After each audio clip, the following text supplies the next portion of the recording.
My cell phone slipped right out of my hand and hit the floor with a thud. The screen still glowed, showing the picture. It was my daughter, Hope, in a wedding gown, smiling next to a man I barely knew. "Hope, did you get married?" "Yeah, Mama, yesterday." On the other end of the line, I could hear the sounds of the street, cars, footsteps, voices, everything but excitement. "Why didn't you tell me? Why wasn't I invited?" "It was just a small thing, Mama, only family." That word hammered in my head. Family. I picked up the phone, stared at that frozen smile on the screen, and understood. Maybe I had become an afterthought, a detail outside the frame. I deleted the picture, and in the silence that remained, a question formed that I still can't answer. What does a mother do when she stops being family? My name is Clara May Harrison, and for 67 years, I believed family was everything. I raised my daughter Hope, alone after my husband Elijah passed away. I worked cleaning houses for 2 different families, the Rodwells and the Millers, to pay for her college. I saved every single dollar so she could have the wedding of her dreams. I always imagined I'd be right there beside her at the altar, holding her hand, watching her realize the biggest dream of any woman. But last Tuesday, as I was having my morning coffee and checking my phone, I saw a picture on Facebook that changed everything. There was Hope in a white dress next to her husband, Devin Hayes. The only people with them were his parents, Franklin and Eleanor Hayes. My eyes scanned every detail of that image multiple times. Hope was radiant, smiling like I had never seen her smile before, and the caption read, "Our special day, family complete." Family complete without me. There was no invitation, no conversation, no explanation. I found out my daughter got married the same way any stranger finds news on the internet. My heart broke in a way I hadn't even felt when Elijah passed. Sitting there in my kitchen in Atlanta, with the mug shaking in my hand, I realized that to Hope, I might no longer exist as a mother, but merely as an inconvenient memory of the past. I called her 3 times that day. They all went straight to voicemail. I sent messages pretending I hadn't seen anything, asking if everything was okay, if she needed anything. The response only came late that afternoon. "I'm fine, Mama. We'll talk later." "We'll talk later." As if her own daughter's wedding was a minor issue that could be put off. That night, lying in bed staring at the ceiling, I realized I had spent my entire life being a mother to someone who no longer needed me. And in that silence of the early morning, a new Clara May began to wake up inside me.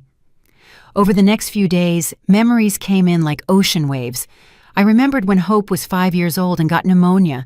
I worked all day cleaning the Rodwell family's home in Buckhead and sewed at night for the Miller family in Sandy Springs. For 15 days, I barely slept 3 hours a night, taking care of her, driving her to the doctor, buying those expensive medicines. When she finally recovered, she hugged me and said, "Mama, when I grow up, I'm going to get married, and you're going to be the prettiest maid of honor in the world." Those words had lived in my heart for more than 20 years. I also remembered her sweet 16 party. I had been saving for 2 years to throw her a memorable celebration. I sold some jewelry from my marriage. I worked extra shifts on the weekends. I deprived myself of basic things. We rented the Magnolia Room in the Midtown neighborhood. I bought the most beautiful dress I could find. I hired a great DJ. I prepared all the soul food myself. That day, Hope told me I was the best mother in the world, that she would remember everything I had done for her forever. The guests commented that the love was visible in every detail of the party. I thought about the everyday sacrifices. The mornings I got up at 5 to make her breakfast before school. The afternoons I spent helping her with homework, even though I hadn't finished high school myself. The nights I stayed awake waiting for her when she was out with friends, worrying about her safety. The Sundays I brought a pot of collard greens and ham hocks to Auntie Dolores's house so Hope could spend time with her father's family. When she went to college to study business administration, I increased my work hours. I cleaned the Rodwell's house Monday through Friday, and on weekends, I worked catering social events, serving tables. I wanted her to focus only on studying, not worrying about money. Every time my knees ached after so many hours on my feet, or when my hands cracked from cleaning, I thought about the bright future Hope would have thanks to her education. During those college years, she began to change subtly. She didn't come straight home after class anymore. She had study sessions, group projects, extracurricular activities. On weekends, she went out with friends I didn't know to places that were completely foreign to me. When I asked about her day, the answers got shorter, more distant. "It was fine, Mama. I'll tell you later." But later never came. It was during her final year of college that she met Devin Hayes. The first time she mentioned him, I noticed a special light in her eyes. She talked about him constantly, how smart he was, how he came from a good family, how he had ambitious plans for the future. I was happy to see her happy, but I also felt a pang of something I couldn't identify then. It was as if Devin represented a world I didn't belong to, a future where there wouldn't be space for a mother who cleaned other people's homes. The first time Devin came over for dinner, I cooked baked mac and cheese, fried chicken, candied yams, cornbread, and sweet tea. I put in more effort than ever. I wanted to make a good impression.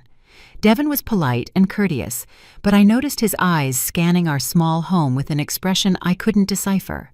Hope seemed nervous, constantly explaining things, as if she had to justify our way of living. "Your house is very nice, Mrs. Harrison," Devin said when he left. But there was something in his tone that made me feel like he had said the opposite. That night, Hope told me I had been too intense, asking so many questions about his family, his job, and his plans. "Mama, not everyone is like us," sharing their whole life in the first conversation. That was the first time I felt I was being viewed as a problem to solve. From then on, Devin's visits became less frequent. When he came, the conversations were more superficial, more formal. Hope started spending more time with him, coming home later and later. Sunday family gatherings became occasional, then sporadic, until they disappeared completely.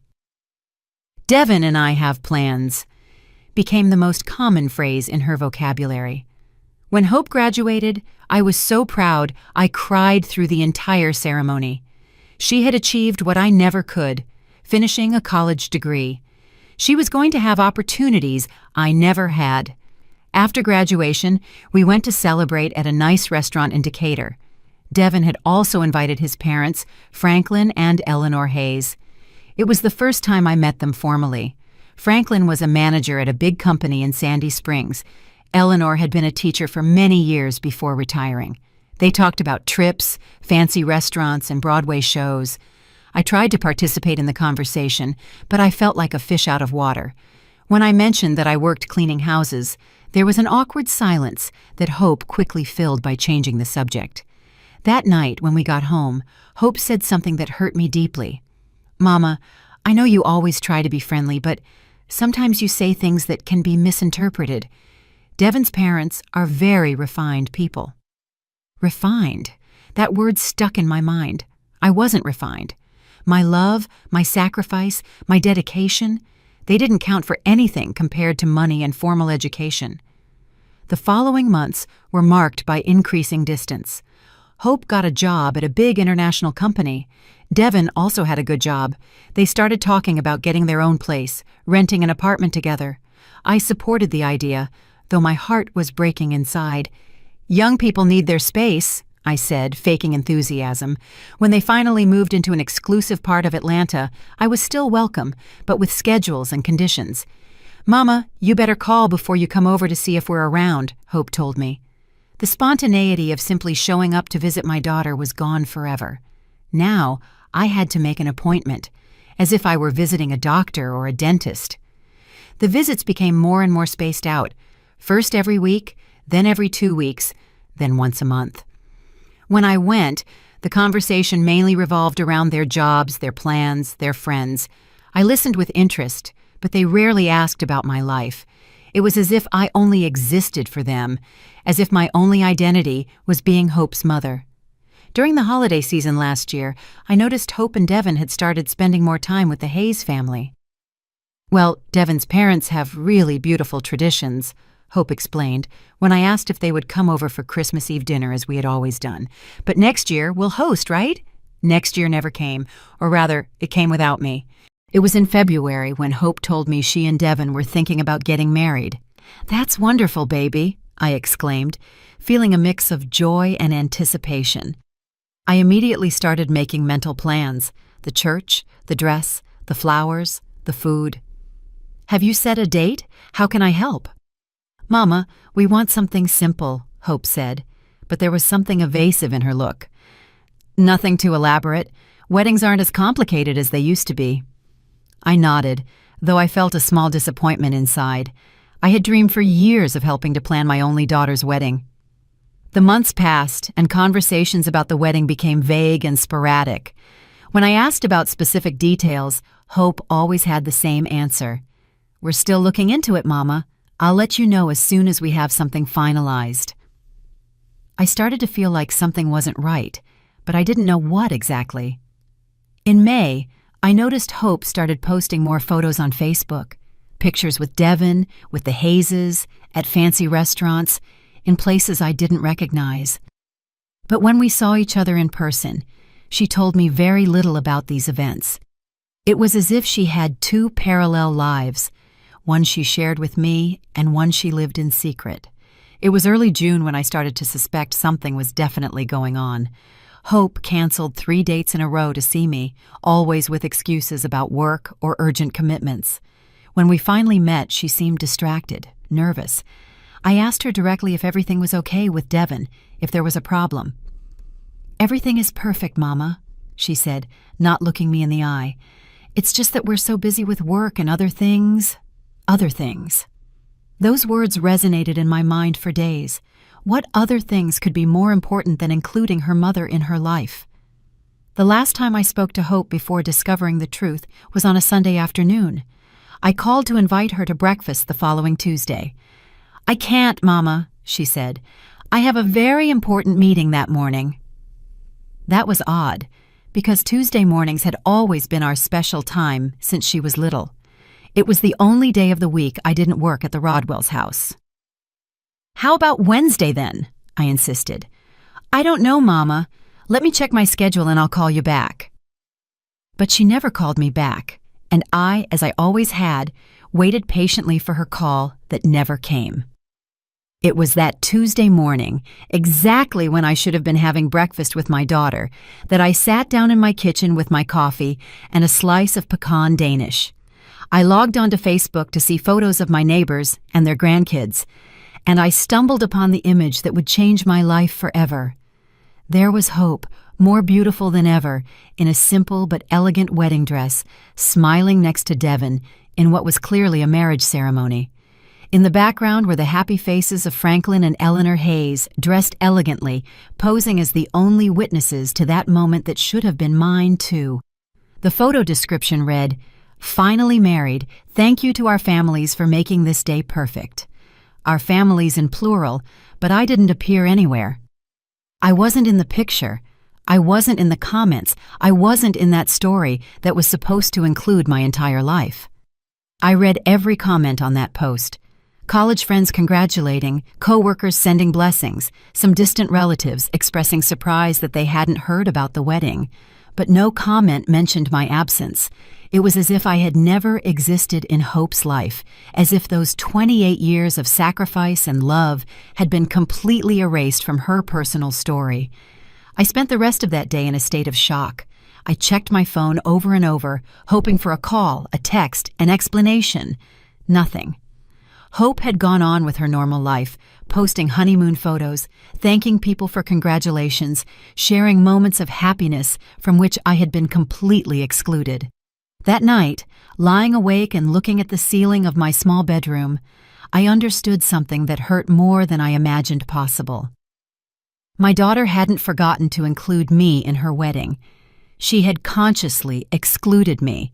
She had made a deliberate choice that I would not be part of the most important day of her life, And in that moment of painful clarity, I knew that my life, as I had known it until then, was over forever. But what Hope didn't know was that her mother, Clara May, had stored up much more than just pain during all those years of sacrifice. She had also stored a strength she herself didn't know she possessed, a dignity that had been dormant but never dead, and a capacity for decision that was about to change everything forever. The woman who got out of that bed on Wednesday morning was no longer the same woman who had patiently waited to be included in her daughter's life. She was a woman who had finally understood that some absences speak louder than any presence, and that sometimes the greatest love a mother can show is respect for her own dignity. In that silent pre-dawn hour in Atlanta, as the bells of St. Jude's Episcopal Church rang at 3 a.m., Clara May Harrison made the first completely self-directed decision she had made in nearly 30 years. If she was no longer welcome in Hope's life, then Hope would no longer be welcome in hers. But this story was just beginning, and what came next would change the lives of everyone involved in ways none of them could have imagined. The following days passed in a dense fog that prevented me from clearly seeing where my life was headed. Hope didn't call to explain, didn't show up at the house, didn't show any sign of remorse. She continued posting honeymoon photos from Cabo San Lucas, Mexico, as if nothing had happened, as if I were just another follower on her social media. Every new photo was a confirmation that I truly was no longer a part of her life. I tried to keep busy with household chores, with Wednesday Mass at St. Jude's, with talks with Mrs. Eleanor Rodriguez, my lifelong neighbor. But no matter how much I tried to hide it, the pain was always there, causing a deep ache in my chest, like a constant presence that made it hard to breathe.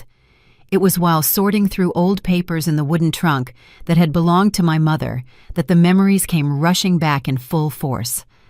I found birth certificates, immunization records that I had kept so carefully, and school report cards where Hope always got straight A's.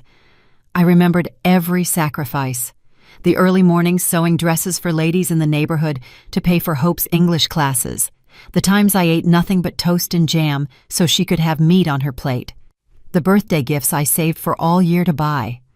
I recalled the times she came home crying because her friends had designer clothes, and I would go to the sweet Auburn Curb Market the next day to buy exactly what she wanted, even if it meant delaying the rent that month.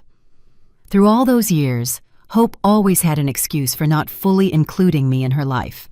First, it was her studies, then work, then her boyfriend Devin, who didn't get along with mothers-in-law. I always accepted, I always understood, I always adapted to her schedule, her whims, her decisions.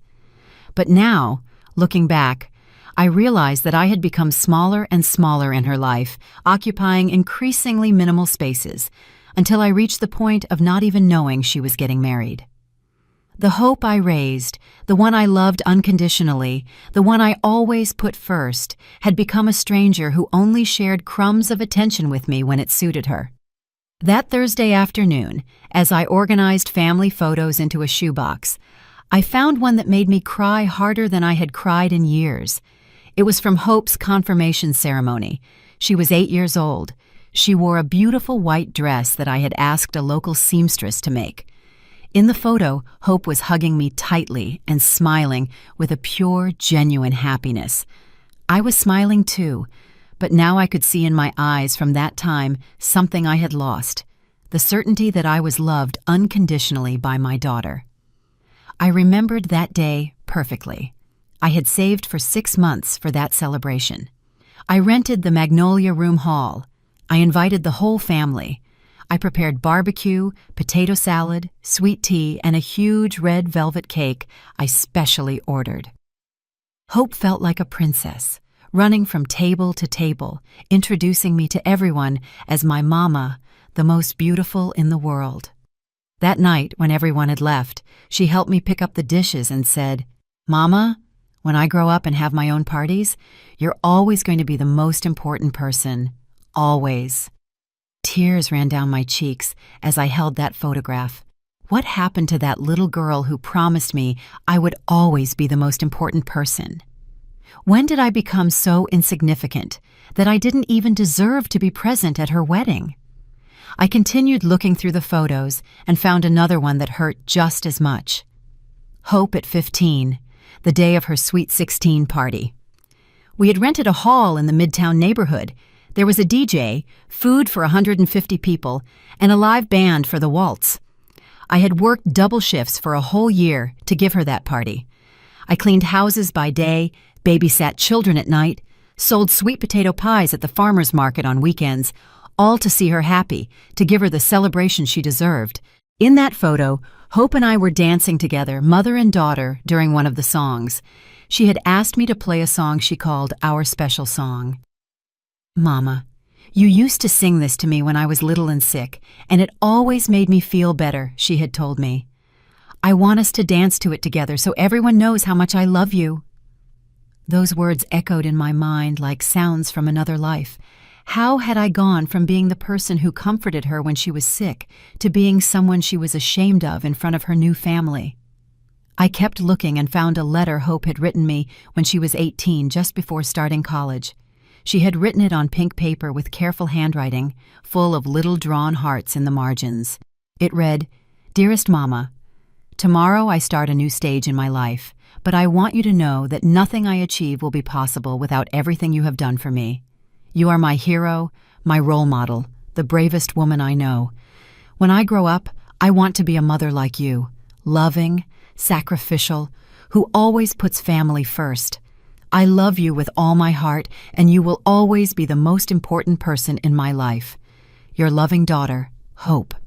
I read that letter 3 times before I could believe what I was reading. This was the same person who had just excluded me from the most important day of her life.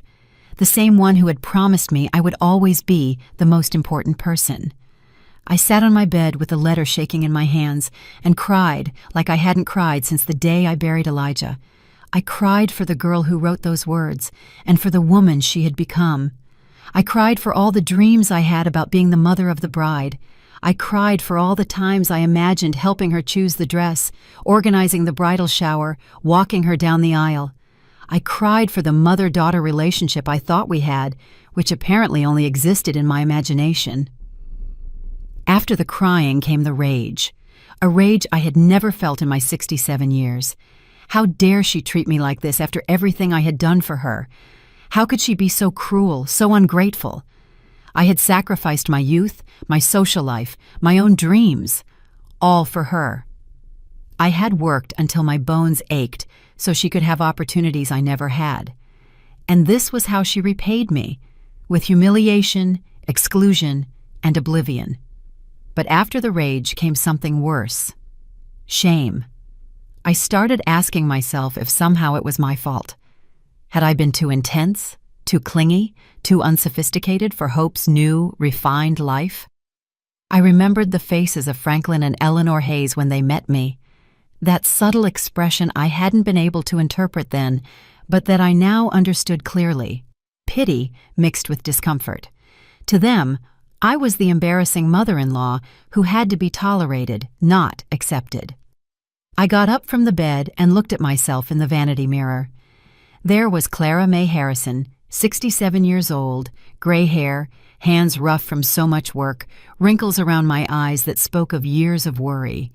I wasn't elegant like Eleanor Hayes. I hadn't traveled the world. I didn't speak any other languages. I didn't know about fine wines or theater.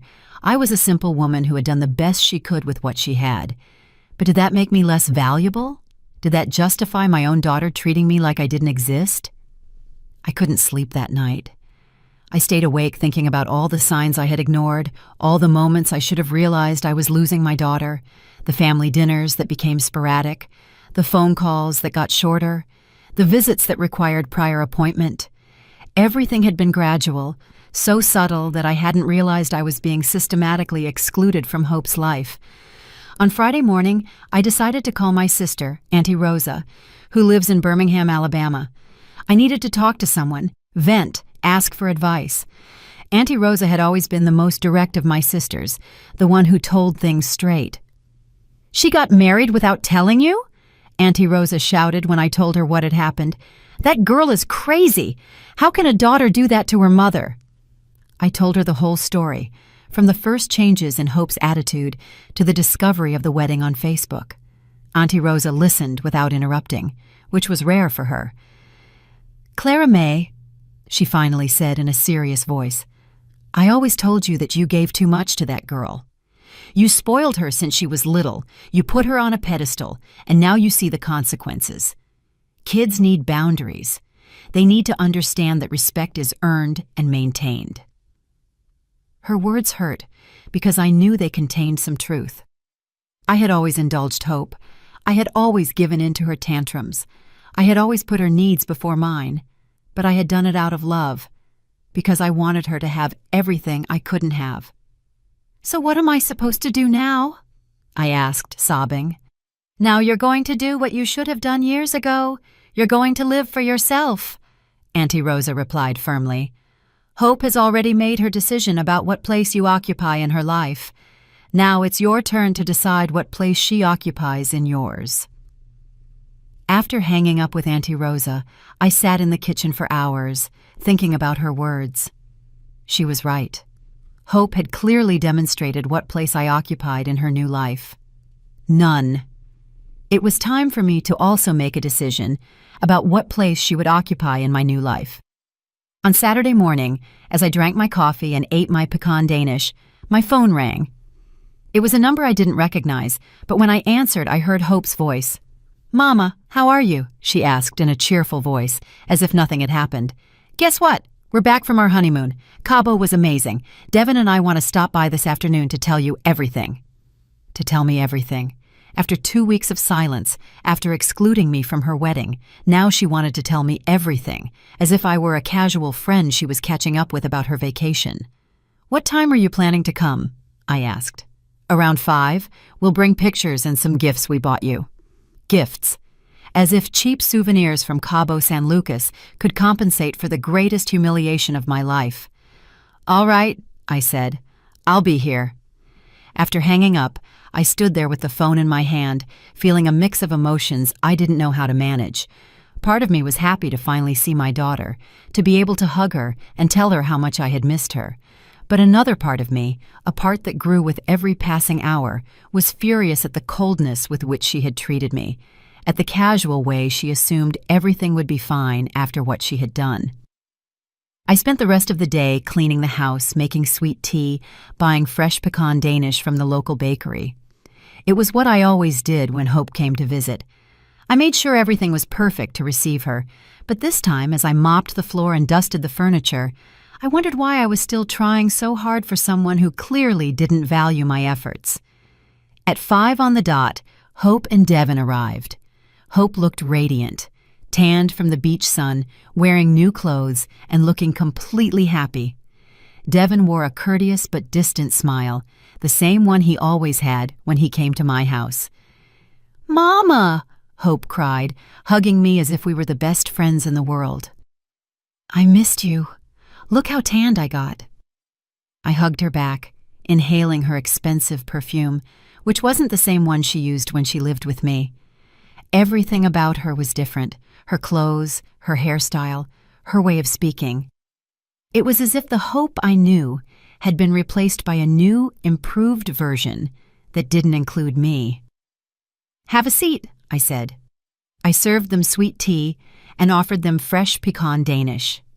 "Oh, Mama, this looks so good," Hope said, but I noticed she barely touched the pastry.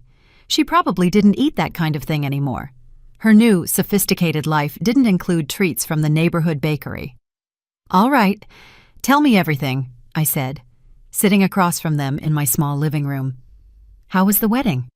Hope exchanged a quick glance with Devin before answering. "It was very nice, Mama. Very simple, just like we wanted. Nothing too elaborate." "Oh, and where was it?" I asked, though my heart was already shrinking. "In a beautiful little chapel in Decatur. Very intimate, very private. Just us and Devin's parents as witnesses. Just them and Devin's parents, as if I didn't exist, as if 23 years of raising her didn't give me the right to be there. And why didn't you tell me anything?" I finally asked, my voice trembling. Hope sighed and put on the face she used to make when she was a child caught doing something wrong. Mama, it all happened so fast. You know how those bureaucratic things are. Suddenly the date came up, and we decided not to complicate things. Besides, you know I never liked big parties. It was a lie. Hope had always loved big parties. Her sweet 16, her graduation, all the celebrations we had shared had been with lots of guests, lots of food, and lots of joy. But now, for her wedding, she had decided she wanted an intimate affair that didn't include me. "But Mama," Hope continued in a syrupy voice, "that's why we came today, to celebrate with you. Look at all the gifts we brought you."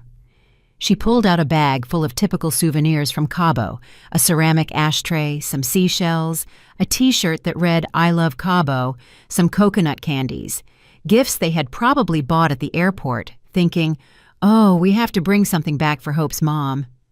"Thank you, baby," I said, feeling like each gift was a slap in the face disguised as kindness. We spent 2 hours talking about the honeymoon, the places they visited, the fancy restaurants where they ate, the activities they did. It was like looking at vacation photos of strangers. I nodded, smiled, and asked appropriate questions, but inside I felt like something was breaking for good. When they left, after vague promises to see each other soon and an invitation to see the new apartment, I was left alone in my living room, surrounded by the cheap souvenirs, feeling the weight of the silence they had left behind. That night, as I stored the gifts in a drawer where I knew I would never see them again, I made a decision that would change everything. If Hope could live without including me in the important moments of her life, then I could also learn to live without including her in the important moments of mine. And in that silence of the early morning, with my heart still hurting, but with a new determination growing inside me, I started planning the first step of my new life. A life where I was the protagonist, not just the sacrificial mother waiting for crumbs of attention. The Clara May who had waited all her life for others to decide her place in the world died that night. The one who would wake up the next day would be a completely different woman. A woman who had finally understood that respect is taught by example, and that sometimes the greatest love a mother can show is love for her own dignity. Sunday dawned with a clear sky that completely contrasted with the storm I carried inside. I got up earlier than usual at 5 a.m., and for the first time in weeks, I didn't feel that heaviness in my chest that had accompanied me since I discovered the wedding. In its place was something different, a cold clarity I had never experienced before. It was as if, during the night, I had gone through a silent transformation, as if the Clara May who had waited all her life for others to define her place in the world had finally awakened from a very long sleep. I made my black coffee, stronger than usual. I needed my mind to be completely clear for what I was about to do. I sat down at the kitchen table where I had eaten breakfast for the last 15 years, where I had waited for so many calls from Hope that never came, where I had planned special meals for visits that were canceled at the last minute. But this morning, that table no longer represented waiting or disappointment. It represented the place where Clara May Harrison was going to make the most important decision of her life. I took out an old notebook where I used to write down Hope's doctor's appointments when she was little, important school dates, and her friends' birthdays. Now, I was going to use those yellowed pages to plan something completely different, my definitive exit from a life where I was no longer welcome. On the first page, I wrote, "Plan for Independence, Clara May Harrison, August 12, 2024. The date looked strange, written in my shaky handwriting, but the words felt more real than anything I had felt in years. The first thing I wrote was, "Assess resources." During all those years of sacrifice, I had managed to save a considerable amount. I wasn't rich, but I wasn't unprotected either.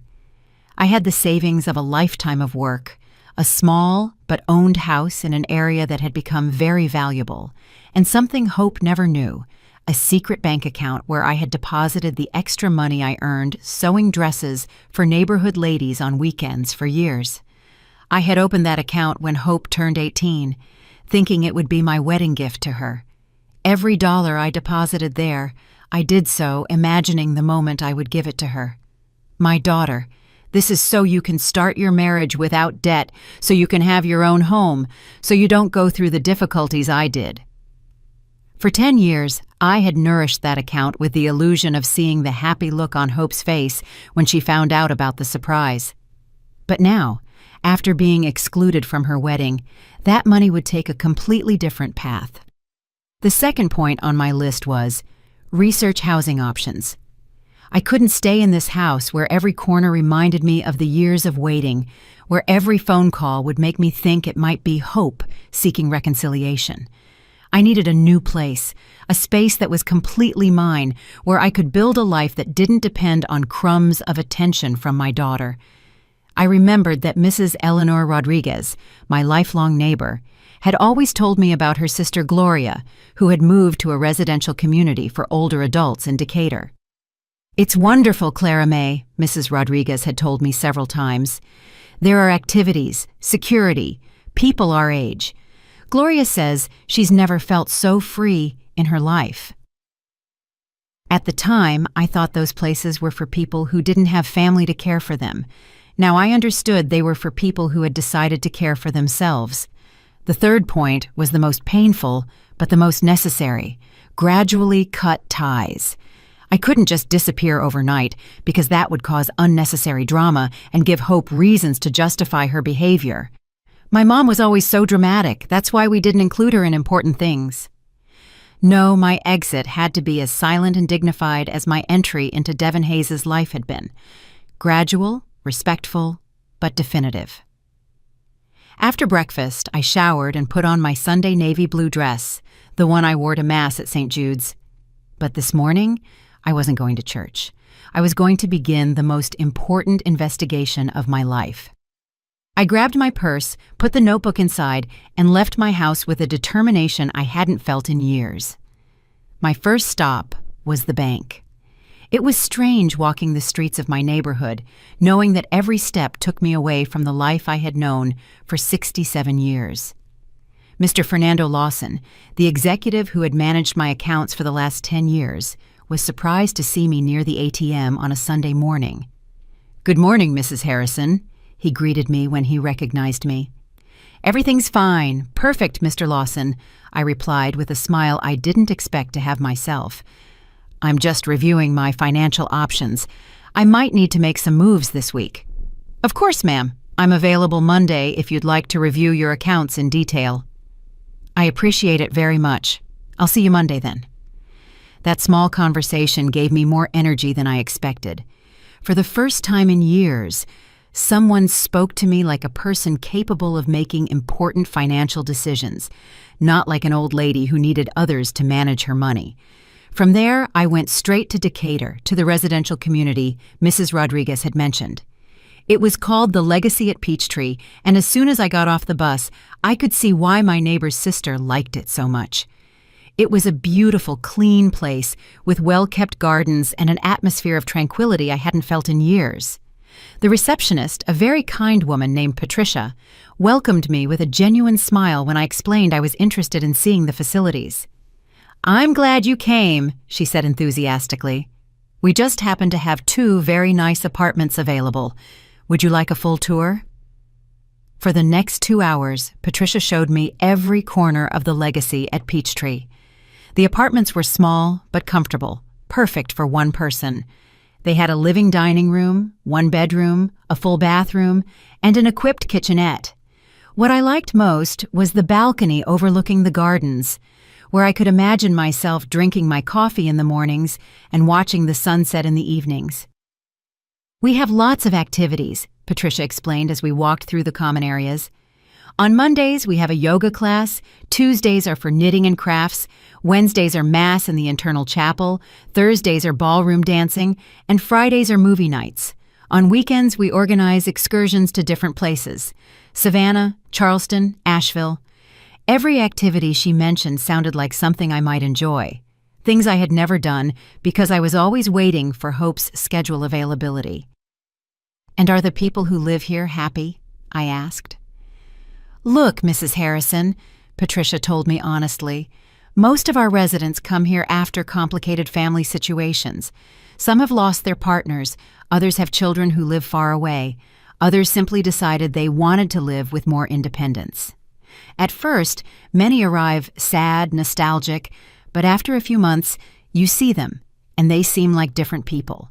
Happier, more active, more, how should I put it, more alive. Her words resonated deeply with me. More alive. How long had it been since I truly felt alive? How many years had I spent simply existing, waiting for my daughter to include me in her life? "What are the requirements to live here?" I asked. Patricia explained the whole process. I had to be over 60 years old, check.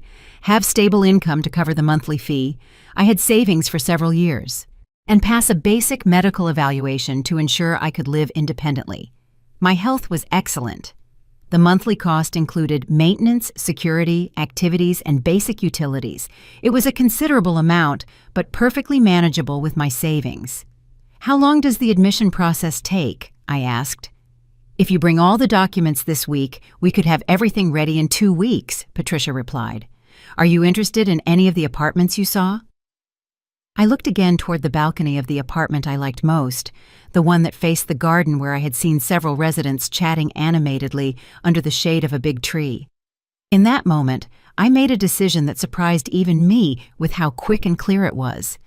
"I'll take the one with the balcony facing the gardens," I said without hesitation. "Excellent decision," exclaimed Patricia. "That's one of the most requested.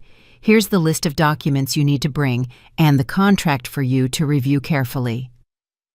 I returned home that afternoon with a feeling I hadn't experienced in years, genuine hope.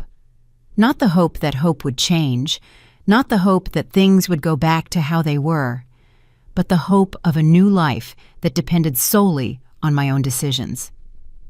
That night, instead of watching TV as I did every Sunday, I dedicated myself to organizing my documents: birth certificate, proof of income, bank statements, identification. It was strange preparing paperwork to start a new life at 67, but every document I organized made me feel more certain of my decision. On Monday morning, I went to the bank exactly at 9 a.m. when they opened. Mr. Fernando Lawson greeted me with the same professional courtesy as always, but when I explained that I needed to make some major moves in my accounts for a personal investment, I noticed a respect in his eyes that I hadn't seen before.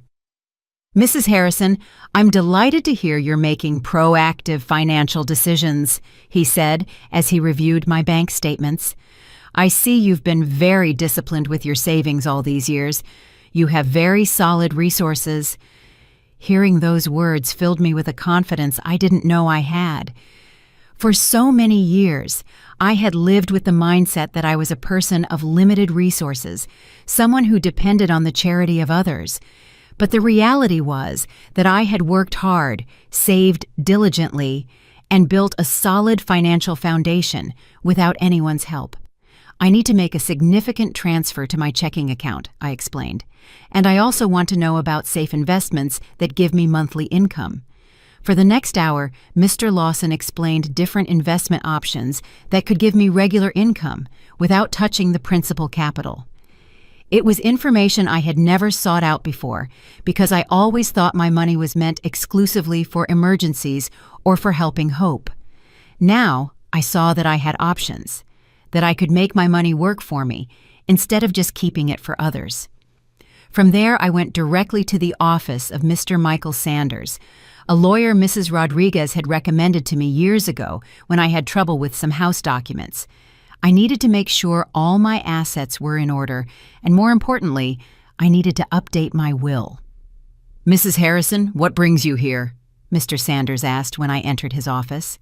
"I need to update my will and better organize my assets," I told him directly.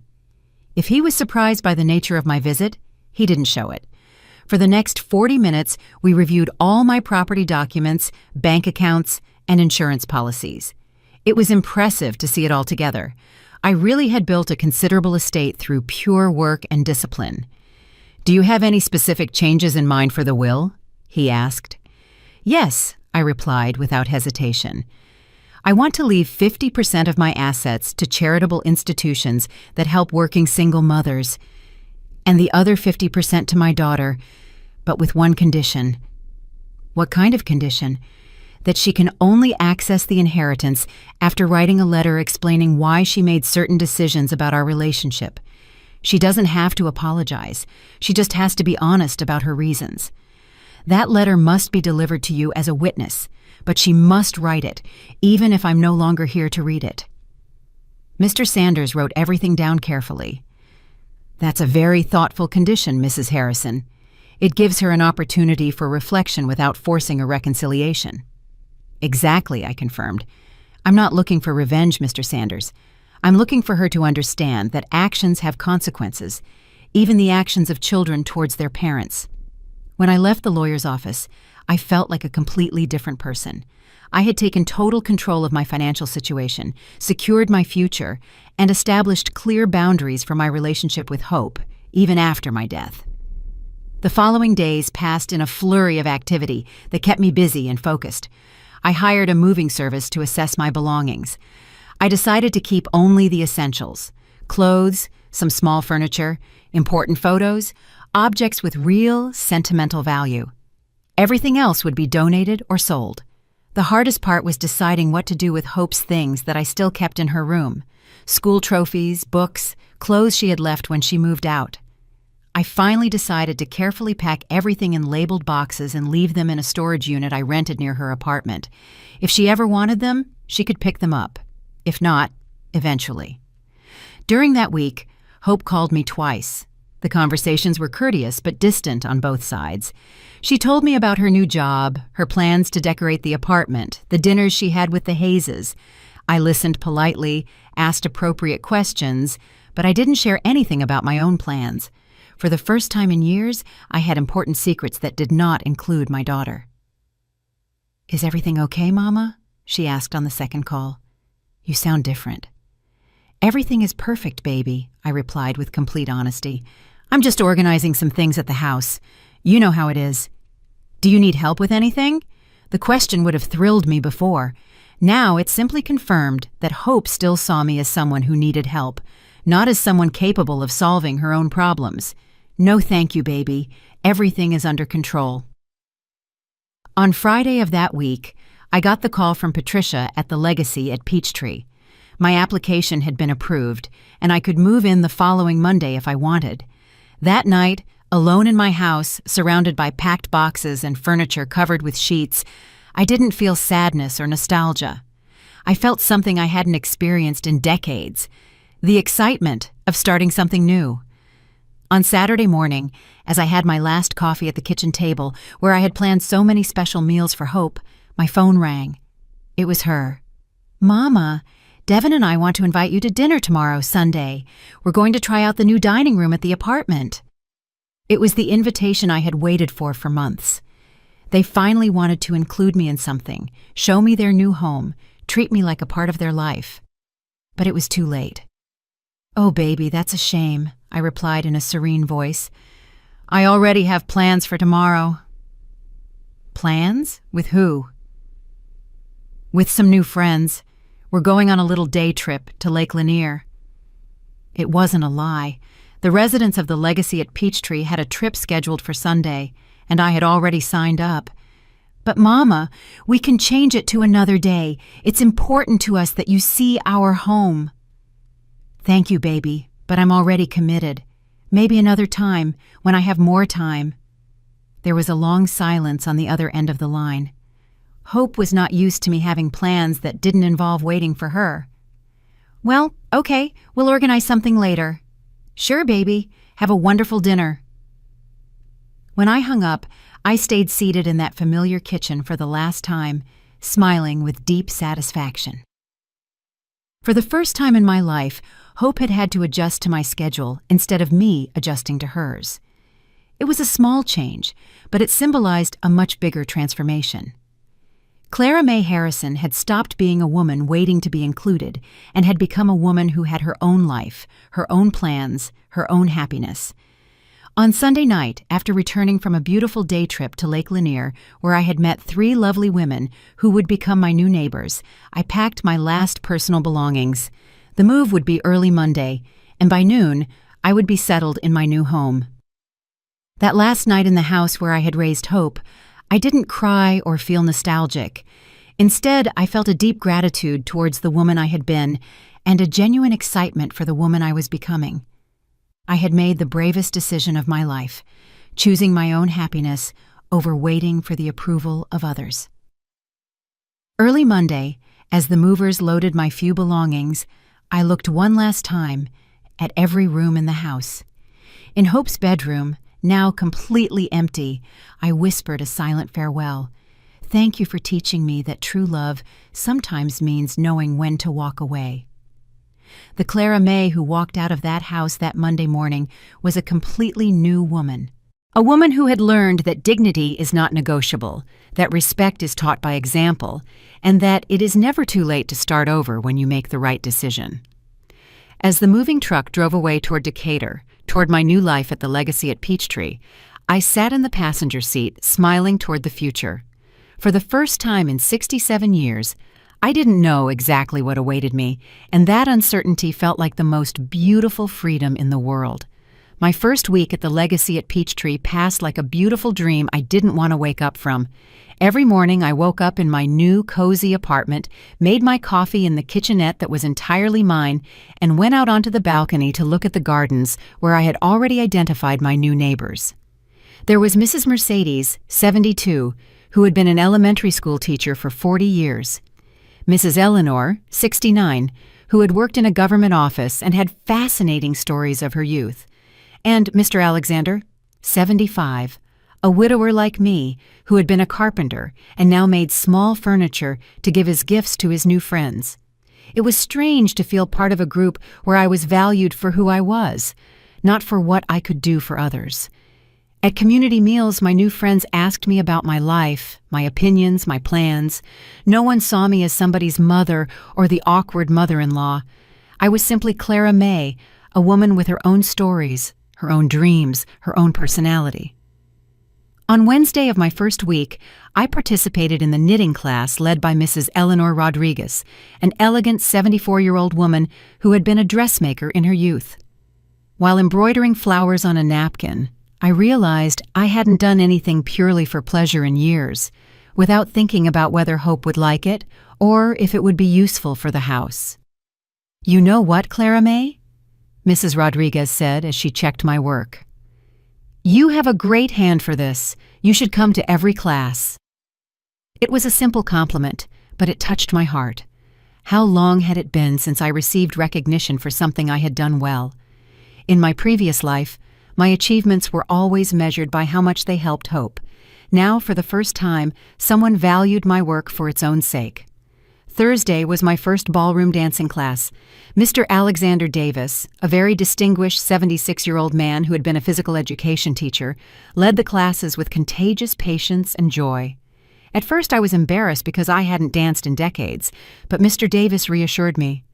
"No one judges here, Clara May," he said with a kind smile. "We come here to have fun and remember that it's never too late to learn new things." During that class, I danced the cha-cha, the waltz, and even a little salsa. I laughed harder than I had laughed in years. My classmates applauded when I managed a difficult step, helped me when I got confused, and made me feel like I was part of a real family, a family that had chosen me and that I had chosen too. That night, as I ate dinner alone in my apartment but without feeling lonely, my phone rang. It was Hope. "Mama, where are you?" she asked, her voice frantic. "I went to the house and it's completely empty. The neighbors said you moved out. What is going on?" Her voice had a mix of confusion and panic that I hadn't heard since she was little and got lost at the market. For a moment, my maternal instinct wanted to reassure her immediately, explain everything, assure her that I was fine. But the new Clara May, who had emerged in these last few weeks, kept her composure. "I'm doing very well, baby," I replied in a serene voice. "I moved to a place more suitable for my age." "More suitable? What does that mean? Why didn't you tell me anything?" "Because they were personal decisions that didn't require your approval," I said firmly, but without aggression. There was a long silence on the other end of the line. Hope was not used to me making important decisions without consulting her, even though she had been making hers for years without consulting me. "Where are you living now?" "In a place where I'm happy, baby. That's what matters." "Mama, you're scaring me. This isn't normal for you. Are you mad at me about something?" The question would have disarmed me before. I would have rushed to explain that I wasn't mad, that I loved her, that I just wanted us to be happy together. But now I saw that question for what it really was, an attempt to return to the old dynamic where I was responsible for managing her emotions. "I'm not mad, Hope. I'm living my life." "What does that mean?" "It means I finally understood that I have the right to make my own decisions, to have my own plans, to be happy without depending on the approval of others." Another silence. I could imagine Hope on the other end, trying to process this version of her mother she didn't know. "Can you tell me where you are? Devin and I are worried." Devin and I. It was always Devin and I, as if they were a single entity making joint decisions about my life. But there was something in Hope's tone that was different.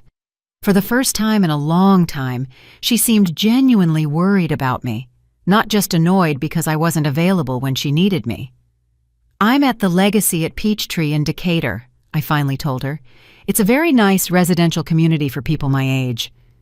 "A retirement home?" The word bothered me, but it didn't surprise me.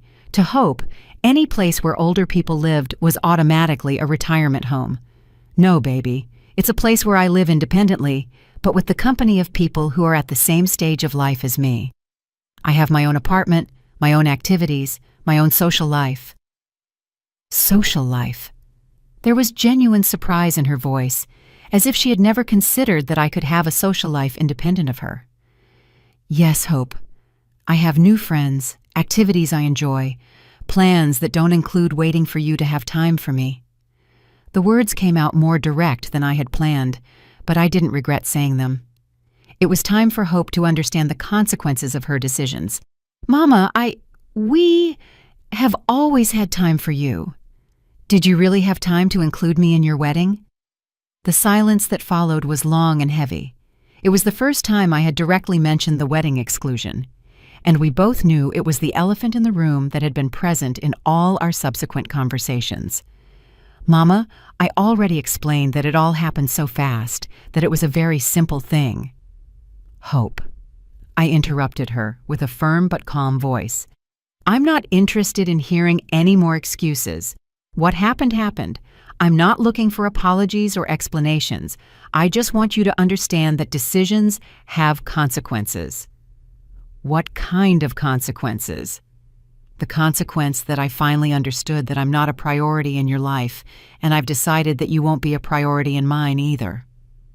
The words came out with a clarity that surprised me. There was no anger in my voice, no resentment, only a quiet honesty that made me feel freer than I had felt in years. "Does that mean you don't want to be my mother anymore?" The question hurt because I could hear the little girl behind the adult woman, but it also strengthened me because it reminded me that Hope knew exactly what she had lost. "I will always be your mother, baby. But I will no longer be the mother who waits for crumbs of your attention.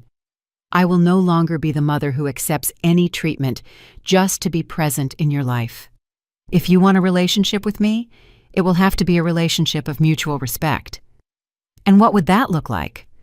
It was the first time Hope specifically asked what I wanted from our relationship, instead of simply assuming I would adapt to whatever she offered. "I don't know yet," I answered honestly, "but I know it can't be like before." After hanging up that night, I sat on my balcony, watching the lights of Decatur, feeling a mix of sadness and liberation. It had been the hardest conversation of my life, but also the most necessary. For the first time, I had set clear boundaries with my daughter. I had expressed my feelings without trying to protect hers. I had placed my dignity above my desire to keep the peace. The following days passed without news from Hope, and for the first time, her silence did not cause me anxiety. I was too busy discovering my new life to worry about interpreting her lack of communication. On Friday, I participated in the weekly excursion to downtown Atlanta, where we visited the Georgia State Capitol and ate at a traditional soul food restaurant near Centennial Olympic Park. On Saturday, I went to the yoga class for the first time in my life and discovered that my body was more flexible than I thought. On Sunday, after Mass at the chapel at the Legacy at Peachtree, I was returning to my apartment when Patricia, the receptionist, stopped me. "Mrs. Harrison, you have visitors," she said with a smile, "a young couple who say they're family." My heart sped up a little, but not with the anxiety of before. It was more curiosity to see what Hope and Devin wanted. I found them in the visitors' lounge, sitting together on one of the elegant sofas. Hope looked nervous, almost fragile, very different from the confident, successful woman she had been in our last encounters. Devin looked uncomfortable, as if he would rather be anywhere else. "Mama," Hope said, standing up when she saw me, "thank you for seeing us." It was strange that she thanked me for seeing them, as if she finally understood that she could no longer simply appear in my life uninvited. "Have a seat," I said, taking the chair across from them. "How are you?" "We're fine," Hope replied, though her voice suggested otherwise. "We wanted to come and see where you're living, to make sure you're comfortable." I looked around the visitors' lounge with its elegant furniture, its well-kept plants, its large windows that let in a lot of natural light. Then I looked at them, this young couple who had come to make sure I was comfortable, as if they had any right to approve of my life decisions. "As you can see, I'm very comfortable," I said with a genuine smile. "This place is perfect for me." "Yes, it looks very nice," Devin admitted, speaking for the first time. "It must be expensive, though." There it was, the real concern, not my happiness or my comfort, but how much of their inheritance I was spending. "Fortunately, I can pay for it without problems," I replied calmly. "It turns out I worked and saved more than you knew." I watched as Hope and Devin exchanged a quick glance. It was obvious they had talked about my financial situation before coming. "Mama, we don't want you to run out of money by living in a place like this," Hope said in a worried voice. "Why would I run out of money?" I asked with genuine curiosity. "Well, you always told us you had to watch every dollar, that money didn't go very far." It was true. For years I had told them that, but what I never explained was that it didn't go far because I constantly prioritized their needs over mine, because I saved money for their emergencies instead of spending it on my own comfort. "It's true that I watched every dollar," I confirmed, "but it was because I was saving for you, to be able to help you when you needed it. Now that it's clear you don't need my help, I can use my money for my own happiness." "What do you mean we don't need your help?" Devin asked in a tense voice. "I mean you are successful, independent adults, capable of making your own decisions without consulting me, including decisions as important as getting married. If you are independent enough for that, then you don't need me to save my money for your emergencies." The silence that followed was uncomfortable. I could see how they processed the logic of my words, how they realized they couldn't have both: total independence from me when it suited them, and access to my resources when they needed them. "Mama," Hope said finally, her voice softer, "are you very angry with me?" It was the question of a child, not an adult, and for the first time since the wedding, I felt a little compassion for her. But it was a different kind of compassion, not the blind compassion that had led me to excuse her behavior for years. "I'm not angry, baby," I told her honestly. "I'm disappointed. I'm sad, but above all, I am at peace." At peace? At peace with finally understanding who I am beyond being your mother. At peace with having discovered that I can be happy without depending on your approval or your attention. Hope remained silent for a moment, and I could see tears starting to form in her eyes. "Does that mean you don't love me anymore?" It was the question I had been waiting for, and I had the answer ready. "I love you more than you can imagine, Hope. But I've learned that loving someone doesn't mean allowing them to disrespect you. I've learned that true love includes boundaries, includes dignity, includes mutual respect." "And what can we do to fix this?" Devin asked, speaking for the first time as if he truly cared about the answer. I looked at both of them. this young couple who had come to fix the situation, probably hoping that with a visit and a few apologies, everything would return to normal. "There's nothing to fix," I said calmly. "I'm not broken, I'm not sick, I'm not acting out of spite. I am simply living the life I deserve to live." "But can we still be family?" Hope asked, her voice trembling. "We will always be family," I assured her. "But it will be a different kind of family, one where we respect each other, where we include each other in the important things, where we treat each other as equal adults." "How do we know what you expect from us?" Devin asked. It was a practical question, and I appreciated his honesty. "Hope knows how to treat me with respect," I replied, looking directly at my daughter. "She did it for many years when she was younger. She just needs to remember how to do it." Hope nodded slowly, as if finally understanding that there was no quick fix, that she would have to do real work to rebuild our relationship. "Can we call you sometimes?" she asked in a small voice. "Of course," I said, "but I won't be available every time you call. I have my own life now, my own activities, my own commitments." It was strange saying those words. For 67 years, I had never had commitments I couldn't cancel for Hope. Now I had knitting classes, excursions, dinners with friends, a social life that was important to me. When they left that afternoon, after vague promises to maintain better communication and do things differently, I stayed seated in the visitors' lounge for a while longer, processing what had happened. There had been no dramatic reconciliation, no tears of remorse, no promises of immediate change. But there had been something more valuable: recognition. For the first time, Hope had recognized that she had treated me poorly, that she had made decisions that hurt me, and that she would have to make a real effort if she wanted a relationship with me. That night, during the community dinner in the dining hall at the Legacy at Peachtree, my new friends asked me about my visitors. "Everything okay with the family?" Mrs. Mercedes asked with genuine concern. "Everything is exactly as it should be," I replied with a smile. "For the first time in years, everything is exactly as it should be." And it was true. I didn't know if Hope and I would ever have a close relationship again. I didn't know if she would truly change or if she would simply learn how to manage me better. But I knew that I had changed forever, and that no matter what happened to our relationship, I would be fine. The Clara May who had waited for years for her daughter to include her in her life had died forever. In her place, a woman had been born who knew her worth, who had her own dreams, who was capable of being happy with or without the approval of others. And that transformation, painful as it had been, was worth more than any reconciliation that required me to return to being the small, subservient woman I had been before. For the first time in my life, I was free, and that freedom felt like the most beautiful gift I had given myself. Today, 6 months later, I wake up every morning in my small but cozy apartment. I look out the window and see a different world. It's not a world without pain, but it's a world where I choose who is part of my story. I tend to my plants on the patio. I read the books I always wanted to read. I frequent the new chapel, where no one knows me as Hope's mother. I am simply Clara May Harrison, a 67-year-old woman who is learning to live for herself after decades of living exclusively for others.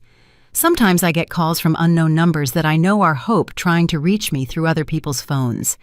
I hear her voice on the answering machine, always crying, always apologizing, always promising she will change. But some exclusions cause pain too deep to be healed just with words. Some rejections are too final to be forgiven with simple remorse. Hope had the opportunity to include me in the most important moment of her life, and she chose to leave me out. Now I choose to leave her out of my new life. During these months, I've learned that the loneliness I feared doesn't exist when you live in peace with yourself. My days are filled with activities that nourish my soul: knitting classes with Mrs. Rodriguez, Thursday dances with Mr. Davis, weekend excursions where I discover parts of Georgia and the South that I had never visited. At community dinners, my friends listen to me attentively when I tell stories of my youth, when I share recipes I learned from my mother, when I give my opinion on the daytime soaps we watch together in the afternoons. Yesterday at the grocery store, a lady recognized me and told me that Hope was offering a reward for anyone who knew my whereabouts. I smiled politely and replied that sometimes people find each other when they are ready to find each other. I don't feel rage, I don't feel vengeance, I don't feel hatred. I feel only the peace of someone who made the right decision at the right time. Hope learned in the most painful way possible that mothers also have feelings, that love has boundaries, and that some doors once closed never open again. Last week I received a very formal letter delivered by a lawyer. It was from Hope, typed, with no tears to smudge the ink, no shaky handwriting of emotion. In that letter, my daughter explained with a coldness that surprised me her reasons for excluding me from the wedding. She said it had been a practical decision, that the Hayes had insisted on a small ceremony, that they hadn't wanted to hurt my feelings, but hadn't wanted to create conflicts with her new in-laws either. I read that letter 3 times before fully understanding what I was reading. Hope had reduced the most painful moment of my life to a practical decision. She had turned my exclusion into a matter of family diplomacy. There was no recognition of the harm she had caused me. There was no understanding of the sacrifice it had been for me to raise her alone.